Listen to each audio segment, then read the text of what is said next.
Boa tarde, gente. Assunto importantíssimo hoje, né? A gente vai discutir a questão da volta às aulas nesse momento da Covid. E aí a gente vai fazer essa discussão com duas colegas, tá certo? Eu vou ter hoje uma colega que vai nos falar do momento geral, que é a doutora Alessandra Costa. A Alessandra é uma colega que faz infectologia, naturalmente na linha de frente, né? É um momento super importante. E os colegas que trabalham com infecto, ela é infectologista pediátrica, trabalha direto com isso. E a doutora Tamini Hatten, que é cardiopediatra, que vai falar um pouco mais sobre a questão da volta às aulas para a criança com cardiopatia, né? Fazer uma revisãozinha. Deixa eu começar com a doutora Alessandra. Alessandra, muito obrigada por estar aqui com a gente hoje, né? Pela gentileza, disponibilidade de estar conosco aqui hoje, para a gente discutir esse assunto que temos uma quantidade grande de perguntas, como você pode imaginar. Mas eu vou colocar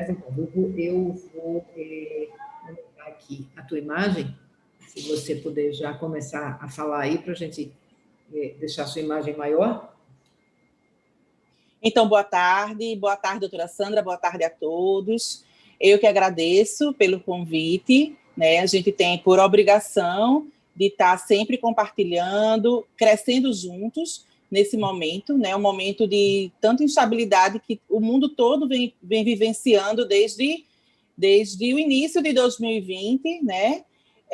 Quando se tornou realmente pandemia. Antes estava restrito apenas à região de Wuhan, mas a partir do momento que se torna pandemia, então todo mundo tem que estar em conjunto envolvido para poder ir superando passo a passo.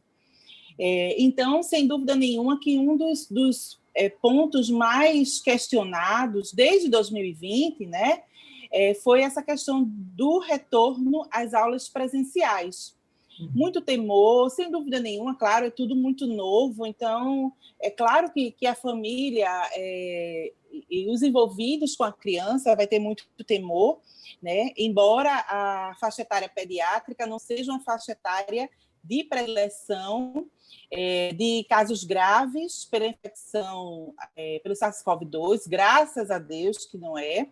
Mas a gente sabe que, como é tudo muito novo, tudo mudou muito rápido, né? Então, o temor era que surgisse alguma coisa nova, como surgiu a síndrome inflamatória multissistêmica, né? Mas que também, graças a Deus, ficou mais limitada, ficou uma coisa realmente com um número menor de casos, que não teve tanto impacto como naquele momento se imaginou que tivesse.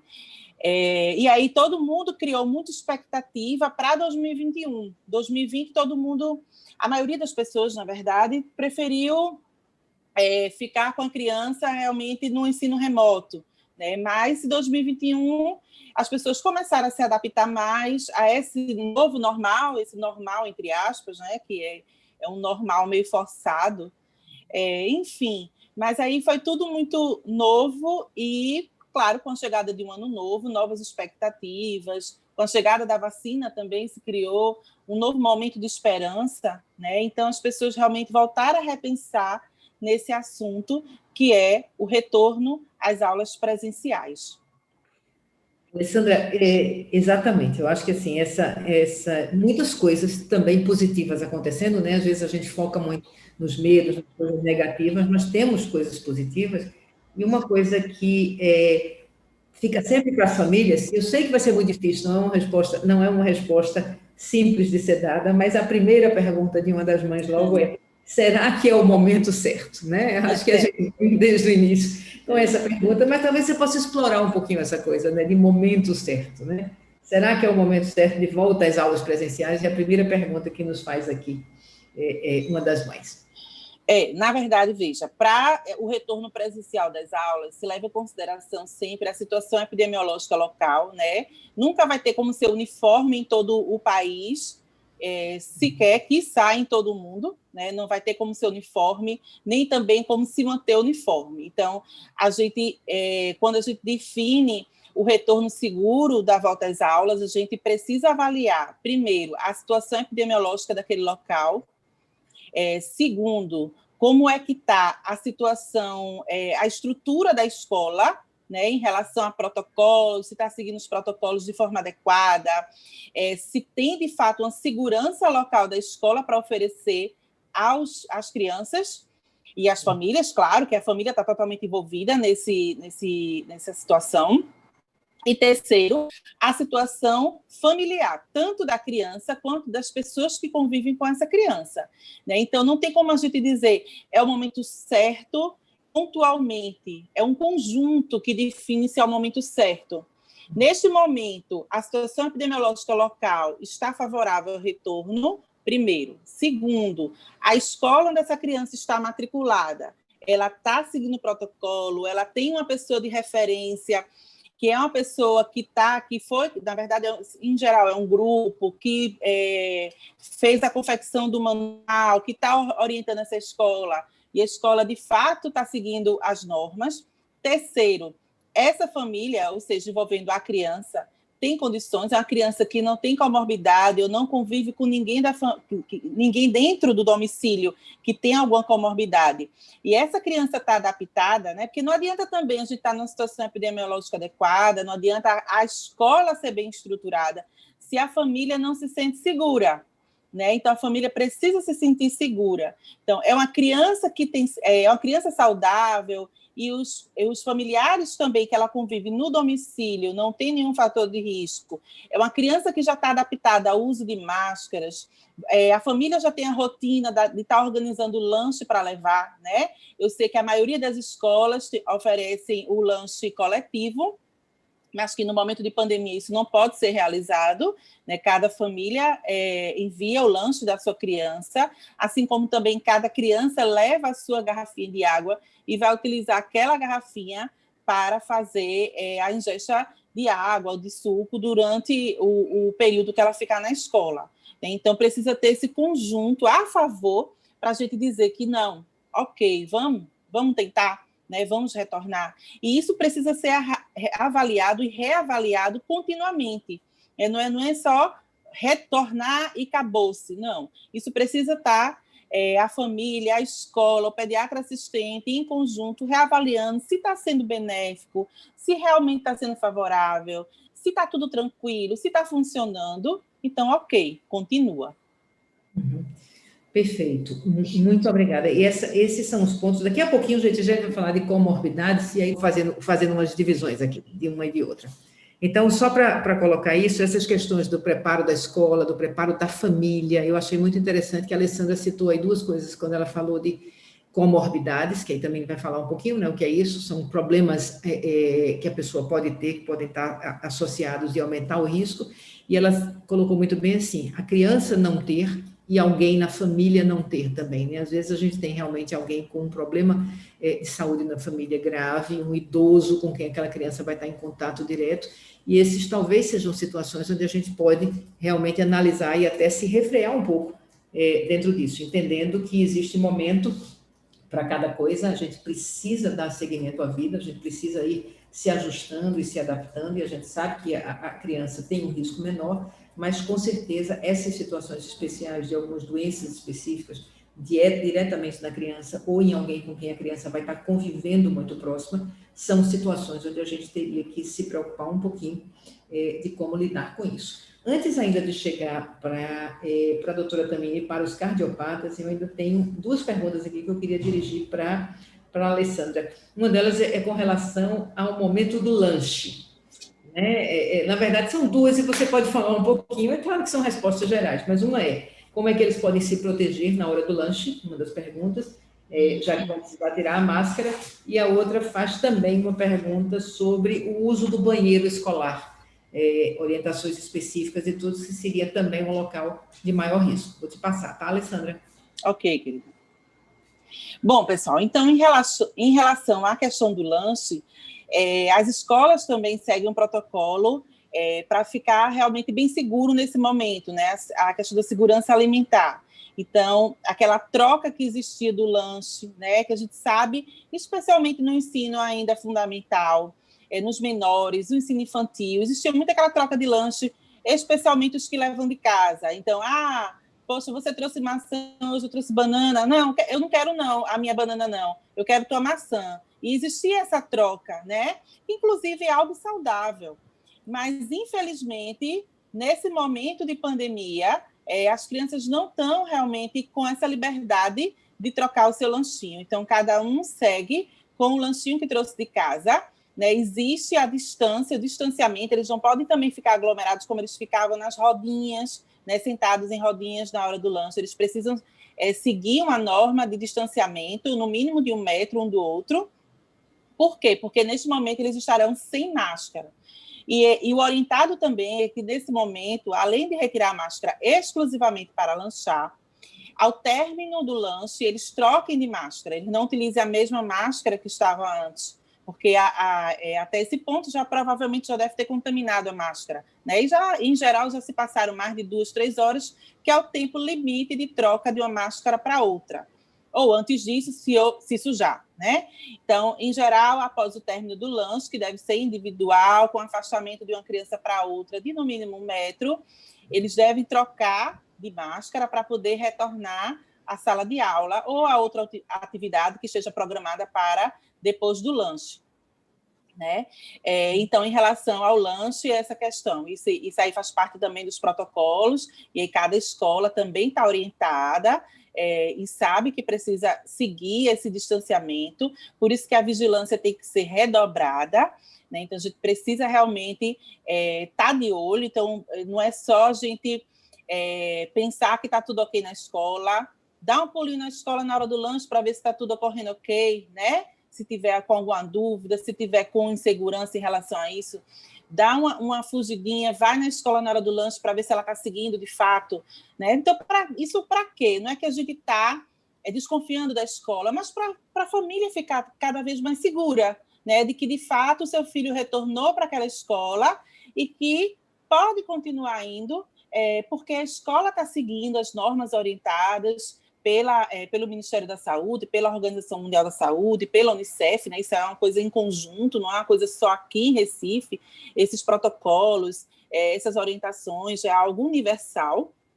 Então, todas as escolas do mundo inteiro estão seguindo protocolos. Claro que não vai ser igual, porque cada situação epidemiológica é uma em cada região, em cada país. Mas a base desses protocolos para a segurança na escola é igual, é igual em todos os países, né?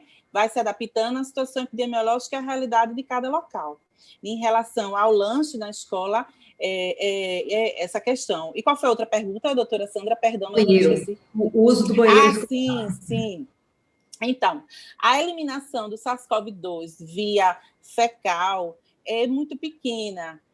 Então, assim, a gente não precisa ficar angustiado em relação à eliminação pelas fezes e urina, né, para contaminação. O que pode ocorrer no banheiro, o que não pode ocorrer, na verdade, é a aglomeração, não pela eliminação em urina e fezes, mas, na verdade, a partir do momento que você está num local fechado, sem uma aeração adequada e aglomerado, claro, você, às vezes, a criança ou o adolescente vai entrar no banheiro e, quando entra no banheiro, baixa a máscara, que não deve ocorrer, porque é um local que você precisa realmente manter a máscara, porque está mais fechado, sem uma aeração adequada, né? Então, a gente não deve aglomerar pelo fato de poder ter contaminação por via aérea, e não pela questão das fezes e urina em si. A eliminação é muito pequena e não teria essa preocupação em relação especificamente em eliminação urina e fezes, né? O que a gente não pode estar aglomerando, mas também as escolas estão no protocolo, no manual, é orientado deixar um profissional responsável também pela fiscalização de cada banheiro, de cada local. Em geral, nas escolas é um local que tem vários, né? Vários banheiros em conjunto, então fica um profissional responsável para evitar a aglomeração naquele local e para estar realizando a limpeza de forma regular. Isso. Pronto, veja bem, eu vou fazer mais uma pergunta que está aqui agora no Instagram para a Alessandra, depois eu queria passar para a doutora Tamini, e depois a gente vai fechar com um comentário que eu queria que a Alessandra fizesse no finalzinho, que é o momento epidemiológico, se esse é realmente o bom momento. Mas a pergunta que está aqui agora, bem na minha frente, é uma perguntinha sobre a proteção das crianças no transporte público. Então, vamos falar só mais dessa, depois a gente vai para a cardiopatia e depois a gente volta. Transporte Ai, corporal. meu Deus, esse aí é um nó, viu? Eu confesso à senhora que esse é cruel. Veja, infelizmente, no nosso país, né, um país pobre, assim como os demais países pobres, estão vivenciando um dilema horrível. No momento que o número de transportes públicos deveria ser aumentado, a frota deveria ser aumentada para evitar justamente a aglomeração, a gente não teve esse reforço, infelizmente. Né? Então, de fato, minha gente, o transporte público está sendo hoje uma das principais fontes por conta da aglomeração, né, de pessoas. E aí você perguntar, não, então a criança que está no transporte público está mais exposta? Infelizmente está mais exposta quando a gente fala da situação Brasil e a situação de outros países pobres.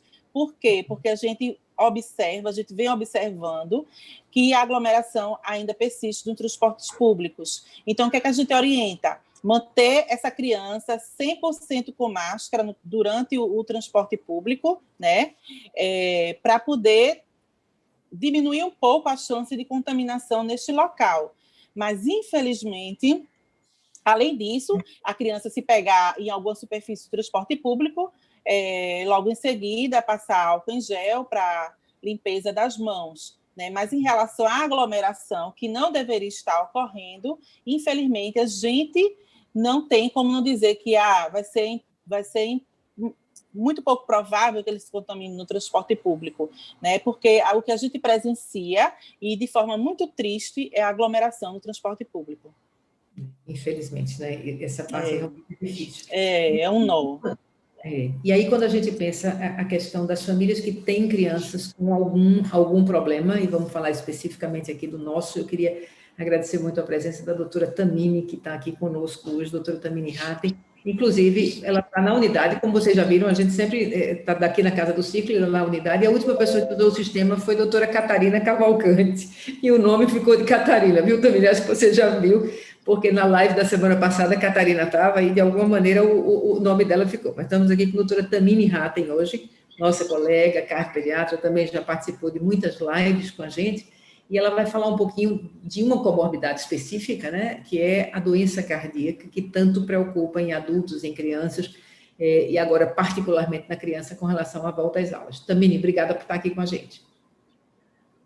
Eu que agradeço, é um prazer imenso, né, participar dessas lives que são tão instrutivas para todos. E vou passar para vocês um pouco do que é a orientação, né, da sociedade, tanto da Sociedade Brasileira de Pediatria, em conjunto com a Sociedade Brasileira de Cardiologia e do Departamento Específico de Cardiologia Pediátrica, de Cardiopatias em Cardiologia Pediátrica, certo? Então, a gente tem algumas notas que foram dadas, algumas orientações, mas de imediato é importante que a gente conheça quais são os grupos. Quando a gente fala, quem é que tem risco? O que são essas comorbidades? Quem são essas pessoas? Basicamente, considerados, daí já é sabido, os adultos acima de 60 anos, certo? Independente de apresentar, que é isso, independente de apresentarem ou não alguma doença associada à idade, mas pela própria idade em si, porque se acredita em relação à imunidade que essa pessoa apresente, não necessariamente, mas ela se apresenta um pouco mais diminuída em relação às outras, tá?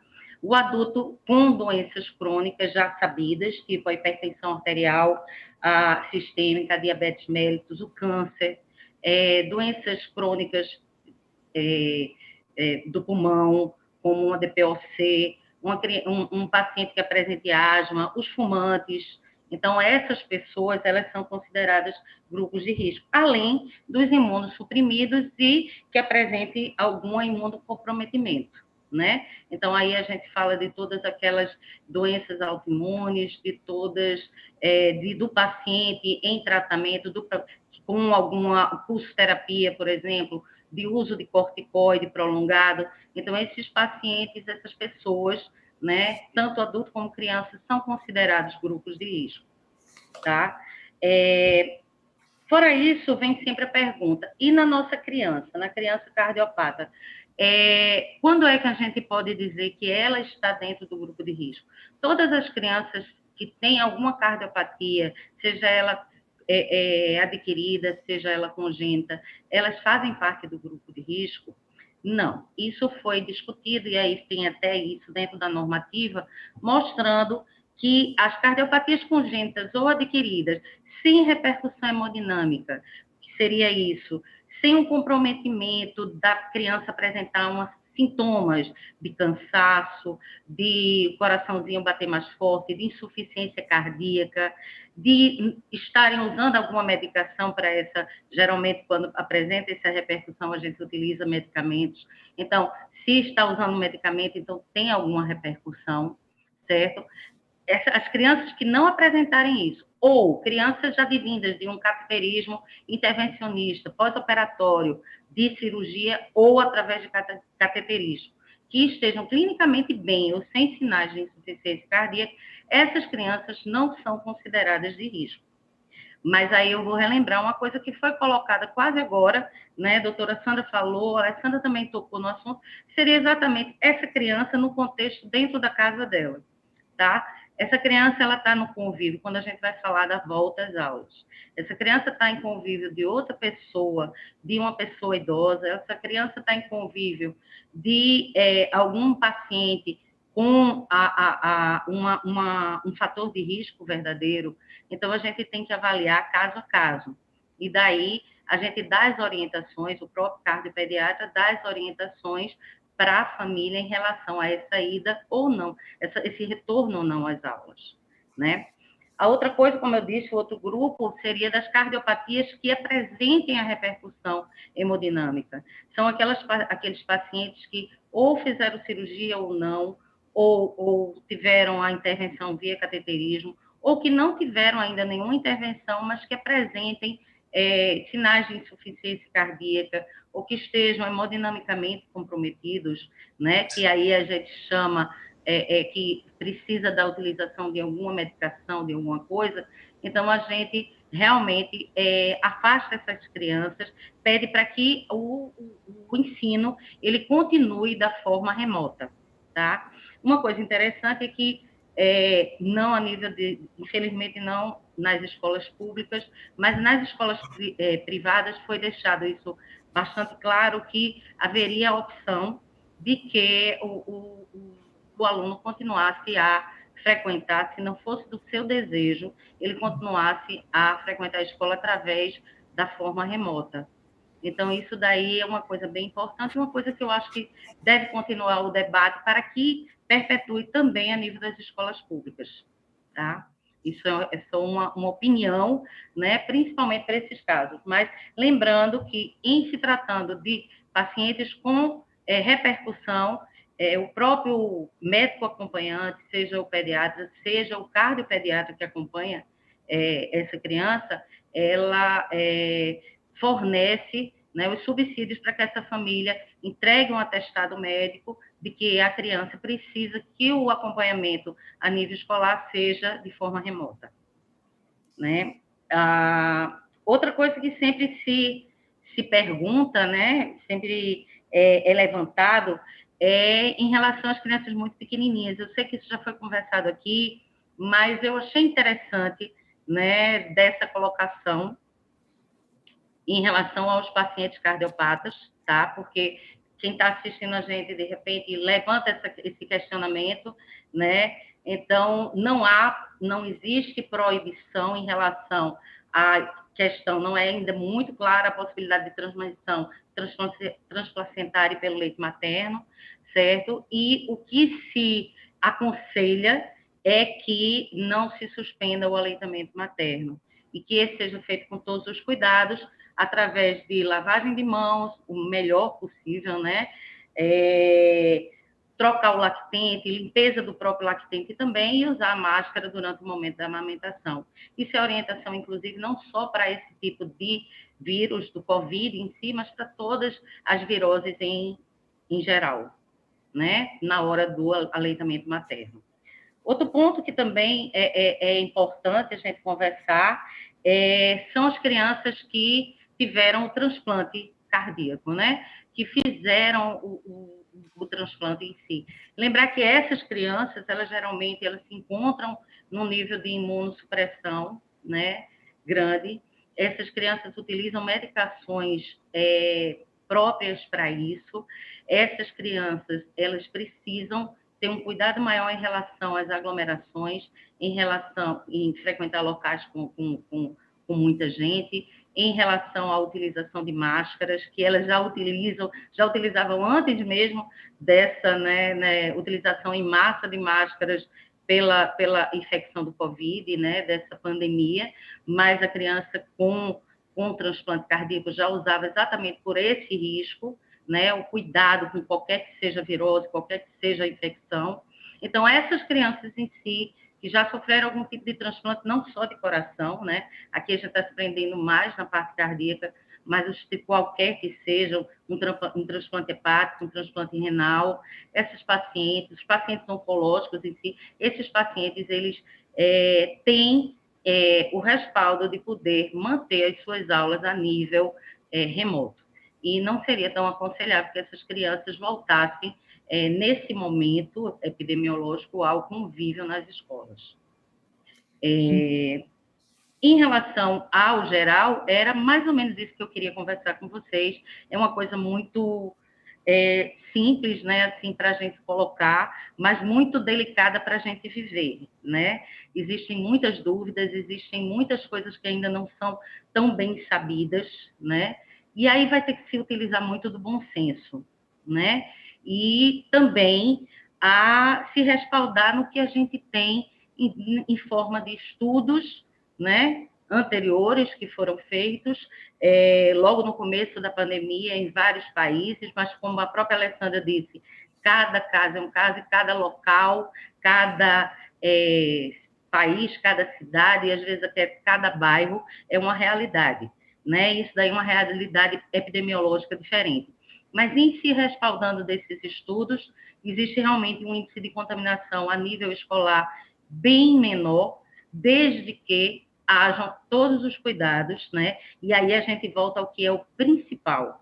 São exatamente as normativas em relação ao que tanto a Unicef fala, a Organização Mundial de Saúde, a Secretaria de Saúde de cada região, inclusive a Secretaria de Saúde do Estado de Pernambuco, em que nós temos esses 4 patamares importantes dentro da escola para o retorno de aula.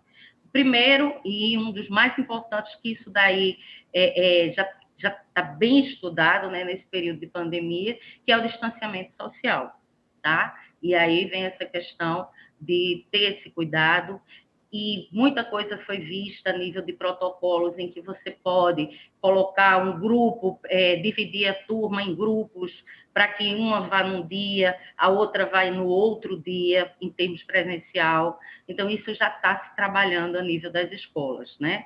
Eles já estavam se preparando desde o começo da pandemia, e quando todos foram suspensas as aulas, começaram a ser escritos e criados e implementados os protocolos a nível das escolas. Inclusive, nós tivemos até uma live, no ano passado, nós tivemos uma live sobre isso, com uma educadora, se eu não me engano, do... Fazer Crescer. Fazer Crescer, não foi CFC. E foi muito interessante, porque ela já estava dizendo todos esses cuidados e tudo que já estava sendo criado e feito dentro da escola para receber esses alunos, provavelmente nesse ano. Então, o cuidado está sendo gerado e está sendo feito, existe o cuidado, né? A segundo ponto é a higiene pessoal. Então, a higiene de cada um, que isso daí vai ser tanto tratado com todos os educadores, mas principalmente tratado com os seus pais, os seus familiares dentro de casa. É o cuidado que já existe, mas que precisa ser maior ainda e mais a questão da troca das máscaras, de 2 em 2, 3 em 3 horas, se ela ficar molhada, fazer essa mesma troca, tá? Antecipar essa troca, a utilização do álcool em gel, a utilização do álcool 70, ter locais no colégio de acesso a esse álcool 70 facilitado, não é só a criança que vai levar, e muitos pais já estão entregando a criança para levar, mas ter o acesso no próprio colégio. A sanitização de ambientes é o terceiro ponto, o terceiro patamar importantíssimo. Então, vem toda essa questão, se falou dos banheiros, mas a sanitização nos banheiros, na sala de aula, na cadeira, na mesa. Então, passar aquele álcool a 70 antes de que os alunos entrem na sala. A questão da sanitização nos lugares que eles vão ficar. A ventilação da própria sala, né? A sala prioritariamente uma sala mais ventilada do que em ambiente mais fechado. Então, isso também está sendo cuidado, né? Aulas ao ar livre também estão sendo muito bem-vindas e bem-quistas nesse momento. E o quarto, e também muito importante ponto, que é o monitoramento em relação a essas crianças, em relação aos professores, em relação aos funcionários de dentro da escola. Essa monitorização se dá através da percepção de sintomas, através da medição de temperatura, né? E tudo isso sendo bastante acompanhado pela equipe, geralmente a equipe pedagógica de cada colégio, né? A gente sabe que é quem fica de frente aí, que a Alessandra até falou que existe uma equipe em cada colégio voltado para isso. E, claro, a família está sempre presente e não é como uma pessoa que esteja vigiando no sentido negativo, mas muito pelo contrário, no sentido de ajudar. É aquela vigilância que é para só implementar, para ajudar a escola a realmente dar continuidade, né? Então, era mais ou menos isso que eu queria passar para vocês.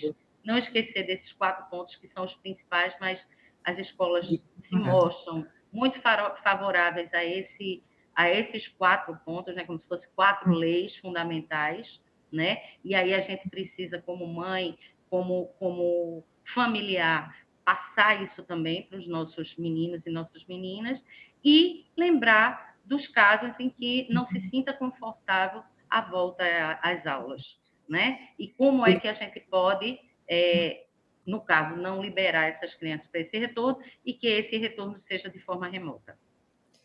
Valeu, doutora Thamini, muito obrigada. Eu acho que, assim, 2 revisões excelentes, tanto do ponto de vista geral como do ponto de vista específico. Infelizmente, nós temos horário das lives e a gente precisa terminá-las, mas eu me proponho já aqui a gente continuar esse próprio tema, principalmente em relação às crianças cardiopatas. Só para dizer para vocês, várias perguntas surgiram aqui, cada uma delas muito, muito específica. Meu filho tem isso, meu filho tem aquilo e tal. Então, assim, num resumo, gente, muito importante com relação às famílias dos cardiopatas, o cardiopata que tem sintoma, que é o cardiopata que cansa, respira com dificuldade, usa medicação, ou seja, ele tem aquilo que a gente chama de insuficiência cardíaca, e seu médico pode lhe explicar o que é isso melhor.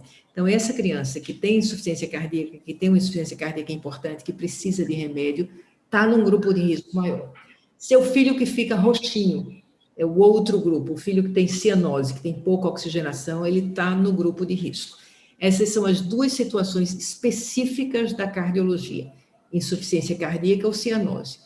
Claro que paciente transplantado, mas isso entra inclusive do todo, não é transplantado só do coração, é transplantado, como a doutora também citou muito bem, de qualquer outra área, paciente imunodeprimido, então esses seriam gerais.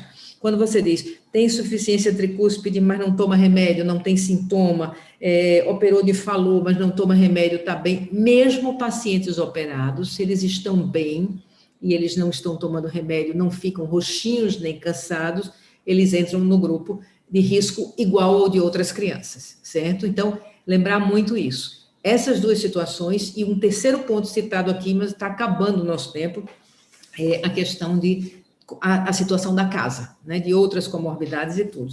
Eu queria só voltar rapidinho, que a gente tem 1 minuto para finalizar, então já estou agradecendo a doutora Thamini, agradecendo a doutora Alessandra, me propondo a repetir uma live sobre o mesmo assunto, se vocês tiverem interesse, mas perguntar para a doutora Alessandra a questão epidemiológica. Esse é um bom momento epidemiológico, só para a gente fechar em 30 segundos, Alessandra, porque vai cair nossa live. Seu som está fechado. Perdão. É um momento que a gente vem observando diminuição do número de casos, diminuição do número de óbitos. Né? A gente teve aquele aumento de dezembro e janeiro, realmente refletindo a questão da aglomeração que houve nas festas de fim de ano. Mas agora a gente está em um momento que a gente vem observando queda, e neste momento é um momento favorável. Agora, como eu já falei,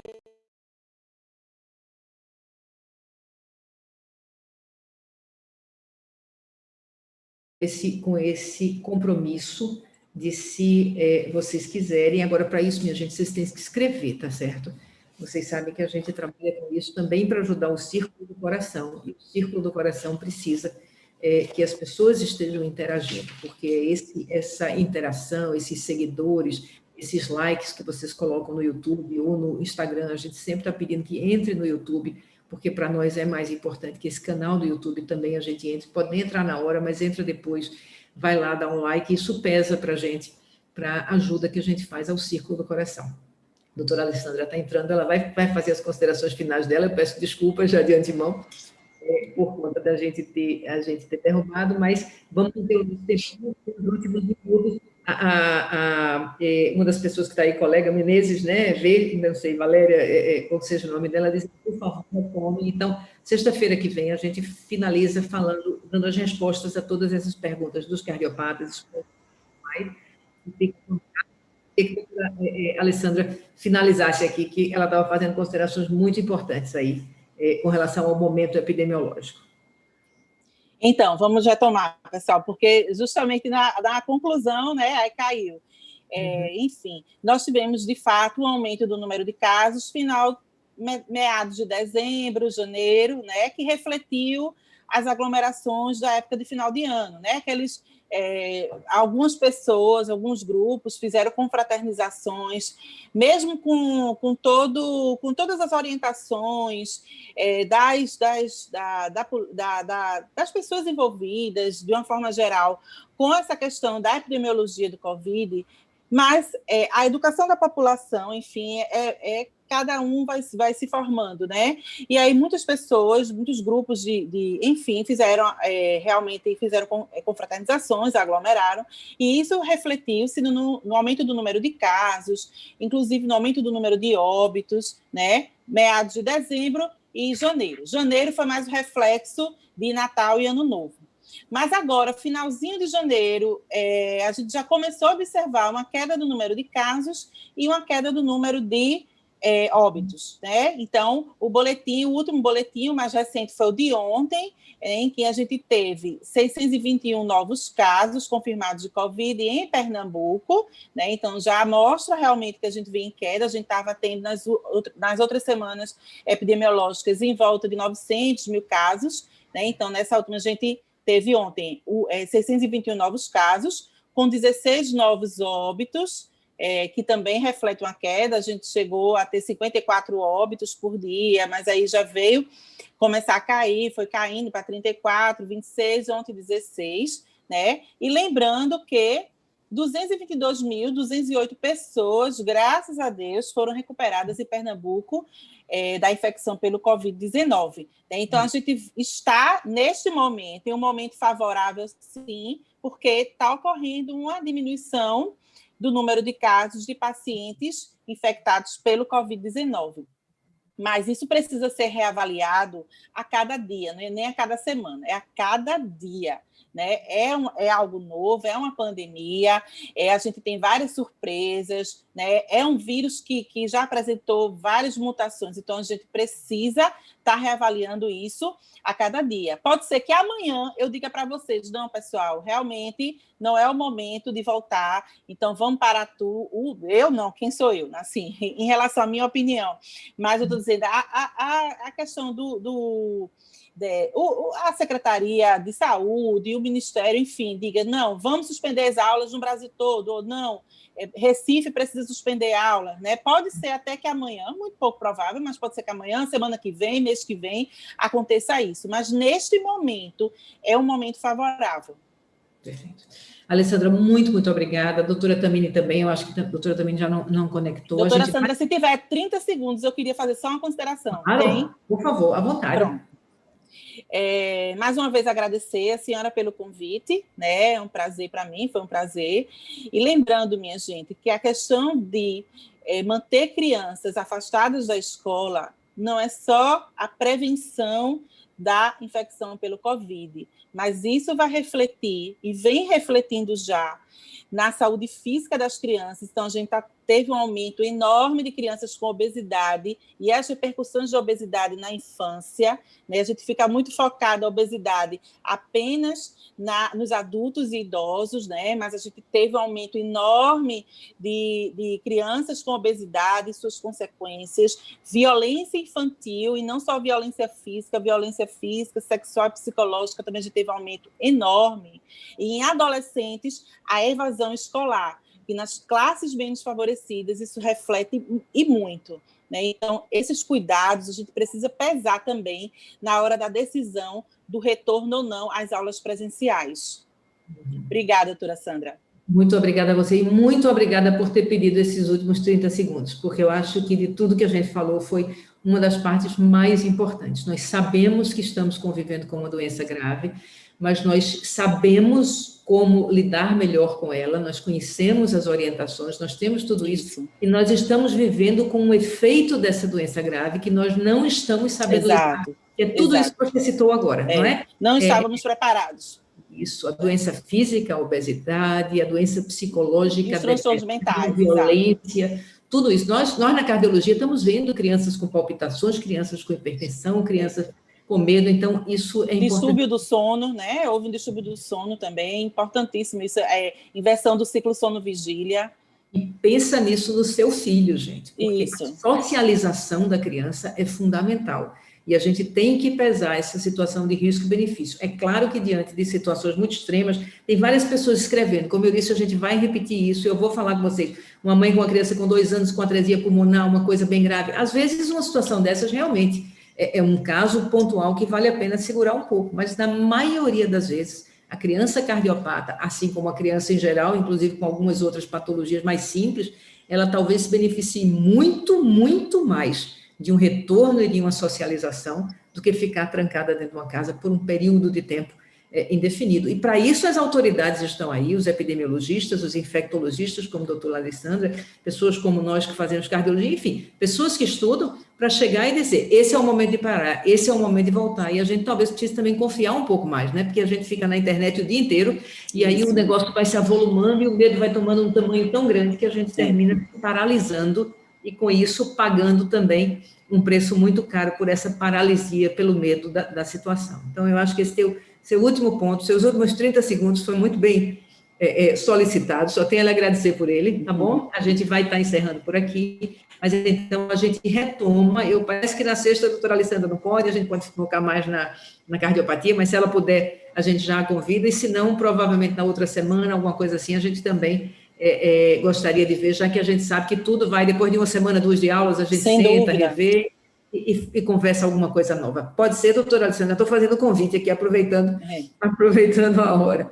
Podemos sim. Eu acho que uma semana, pelo menos uma semana, a gente poderia esperar, até para ver como é que vai ser, né? Como vai se comportar esse perfil epidemiológico na próxima semana. Perfeito. E quem sabe na próxima semana retomar com alguma coisa nova e dizendo, ó, pessoal, está tranquilo, a gente está vendo a coisa seguindo, tudo.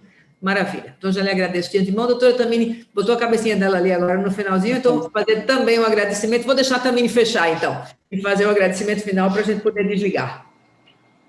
Não, eu gostaria de agradecer essa oportunidade de conversar aqui com vocês, agradecer a Alessandra também pelas informações maravilhosas e, assim, a disponibilidade de estar aqui conversando com a gente e me encontrar à disposição, né, para qualquer dúvida, qualquer coisa, se precisarem, podem colocar pela própria internet ou procurar a gente, para a gente esclarecer, né, e como terá essa segunda oportunidade, a gente pode trazer alguma coisa também em relação a esses questionamentos da próxima vez.